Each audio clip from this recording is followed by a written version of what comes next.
કેમ છો કાકી? બસ જો ઉનાળાની જલસા, કેરીનો રસ કાઢું છું રોજ. તને ખબર છે એકચ્યુઅલ કેરીની સીઝન તો હજુ ચાલુ થઈ જ નહીં. હજુ તો હવે આવશે પેલી ઓરિજિનલ કેરીઓ. આ તો પેલી ઇન્જેક્શન મારી મારીને પકાવેલી કેરીઓ છે. અત્યારે એવું બોલો છો, બાકી 3 વારકી રોજ ઠોકી જાવ છો. તો ભાવે છે એટલે ખાઉં છું લી હવે. પણ ગોટલાને અને છોડાને તો તું એવા સાફ કરે છે ને બાપુ, વ્હાઈટ કલરનો ગોટલો કરી નાખે છે આખો.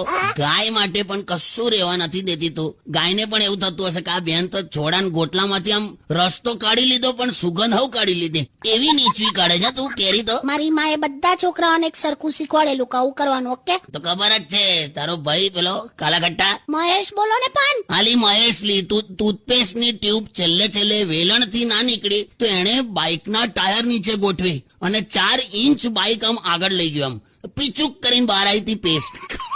પીછું કરીને હોશિયાર કહેવાય મહેશ. થોડુંક પણ આમ બાકી નહીં રહેવા દેવાનું. સારું છે ગેસનો બાટલો લોખંડનો આવે છે. બાકી ટૂથપેસ્ટ ની જેમ આમ દબાઈને છેલ્લા ગેસ સુધી બધું રાંધત તું. સાના માના સોંગ સાંભળે ને તો તમને દબાઈને આમ છેલ્લે સુધી જીવ કાઢ નાખીશ. લા બગડી લા વગાડ તોય સોંગ વગાડ લા.